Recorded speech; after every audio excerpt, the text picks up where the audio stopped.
आचार्य आनंद ऋषीजी महाराजांची 126वी जयंती उत्साहात साजरी।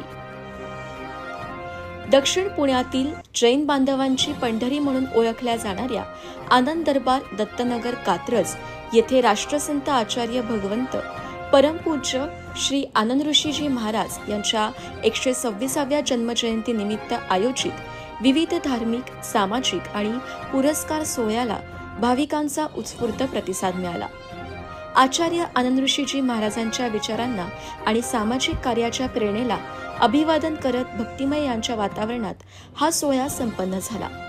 यावेळी 14 शुभचिन्हधारी चरणकमल पादुकांचे दर्शन भाविकांना घडवण्यात आले। संदीप बेलदरे निवासस्थानापासून आंबेगाव रोडमार्गे आनंद दरबारपर्यंत भव्य पालखी मिरवणूक काढण्यात आली। त्यानंतर भाविकांसाठी महाप्रसादीचे आयोजन करण्यात आले होते। या प्रसंगी हबप श्री गुरुवर्य माऊली जंगले महाराज यांना दक्षिण वारकरी पुण्यभूषण पुरस्कार, श्री चक्रधर विद्यालयाचे अध्यक्ष प्राध्यापक महेंद्र कोंढरे यांना सरस्वती भूषण पुरस्कार, तर प्राध्यापक बाजीराव गायकवाड यांना गुरु आनंद कार्यक्षम पत्रकार पुरस्कार प्रदान करण्यात आला। या प्रसंगी माजी आमदार उल्हासदादा पवार, प्राध्यापक डॉक्टर VS अंकलकोटे, नगरसेवक संदीप बेलदरे, व्यंकोजी खोपडे, नगरसेविका सीमा युवराज बेलदरे, स्मिता सुधीर कोंढरे, प्रतिभा रोहिदास बापू चोरगे, हबप गणेश महाराज भगत, हबप भगवानराव मांगडे, भगवान खेडेकर यांच्यासह विविध क्षेत्रातील मान्यवर उपस्थित होते। महाप्रसादाचे मानकरी लीलादेवी ओस्तवाल आणि अनिल ओस्तवाल हे होते। उपस्थितांचे आभार आनंद दरबारचे अध्यक्ष बाळासाहेब धोका यांनी मानले। कार्यक्रम यशस्वीतेसाठी दत्ताजी कामठे, राजू शेठ वर्मा, माऊली लिपाणे, दिलीप संचेती, संतोष भंडारी, संतोष दुगड, सुभाष पिरगळ, प्रकाश भटेवरा, सौरभ धोका यांनी परिश्रम घेतले। आनंद ऋषींच्या आनंद दरबारात सन्मान सोहळ्यासाठी आपण सर्व एकत्र जमलेलो आहोत। ज्या आपण आनंद दरबारात बसलेलो आहोत त्या आनंद ऋषी महाराजांचा माझा व्यक्तिगत परिचय हा बाळासाहेब भारद्यांनी करून गेला आणि तेव्हापासून आनंद ऋषी महाराज मला नावाने ओळखतो। त्यांचा चातुर्मास पुण्यामध्ये असला तरी मी जायचो, घोडनगरला असला तरी जायचो, अहमदनगरला असला तरी जायचो। एक योगायोगाने माझा राजकीय दौरा होता नागपूरमध्ये आणि त्यांचा तिथे चातुर्मास होता।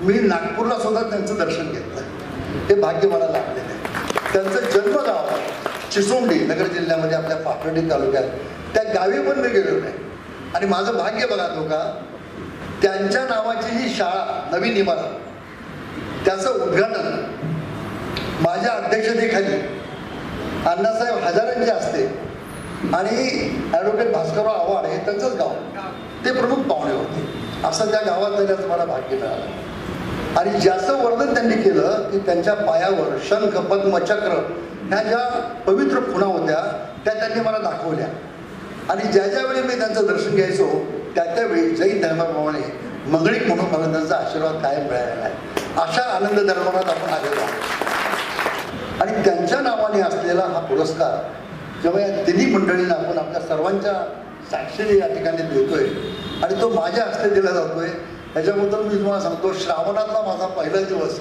हा पवित्र आणि मंगल होऊन गेला। म्हटलं माऊलींना पुरस्कार द्यायचा आहे तर तो कुणाच्या हस्ते द्यावा, तर पुरस्कार घेणाऱ्याला पण तसं वाटलं पाहिजे, कारण माऊलींचा पुरस्कार हा खरं पाहायला गेलं तर ज्योतीने तेजाची आरती असाच आहे। त्यांना काय पुरस्कार द्यावा? ज्ञानोबाराय म्हणतात, म्हणून साधका तू माऊली, पिके सारस्वत तुझी पावली, ये कारणे मी सावली न सांडे तुझी। असं सारस्वत ज्यांच्या पावलामध्ये पिकत आहे आणि त्यांच्या सावलीमध्ये आपण सगळे वाढतो आहे, तर त्यांना पुरस्कार देण्यासाठी अशा एखाद्या सरस्वती पुत्राला बोलवा की माऊलींना सुद्धा पुरस्कार घेताना उल्हास वाटला पाहिजे आणि सगळ्यांना उल्हास वाटेल अशी एकमेव पावर म्हणजे उल्हास पवार, असं मला वाटून गेलं। आणि मग त्यांनी लगेच आमच्या आदरणीय बाजीराव गायकवाड सरांना सुद्धा पुरस्कार देण्यासाठी लगेच यंत्रणा तयार केली।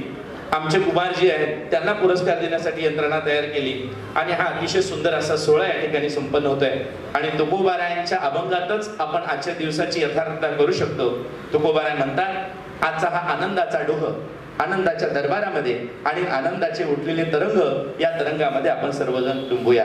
आनंदाचे डोही आनंद तरंग, आनंदाचे डोही आनंद तरंग, आनंदाची अंग, आनंदाची अंग, आनंदाचे आनंदाचे डोही आनंद तरंग, आनंदाचे डोही आनंद तरंग.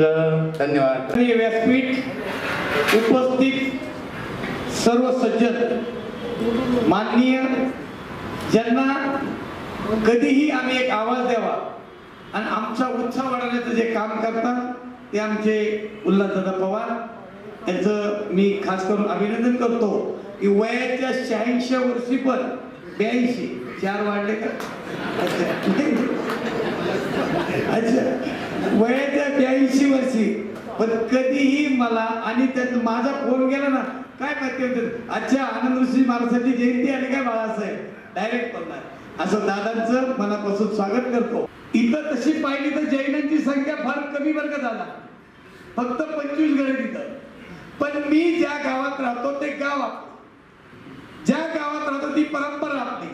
म्हणून मी दरवर्षी आमच्या भागातील 15 ऑगस्ट असो, 26 जानेवारी असो, फक्त पत्रकार असो, त्यांचा सन्मान पहिला करत असतो. आमच्या स्थानकवाशीमध्ये मूर्ती आणि पूजनाचा रिवाज नाहीये, पण मी हा विचार केला, मी ज्या एरियात राहतो आणि जे काम करायचं की माझ्या बापाला फक्त चौकटीच्या हातपाय न ठेवता राष्ट्रसंत आचार्य भगवत यांनी तुकाराम महाराजांच्या अभंगाने प्रवचनाला सुरुवात करायची. ते राष्ट्रसंत आचार्य आनंदजी महाराजांच्या मूर्तीची स्थापना केली.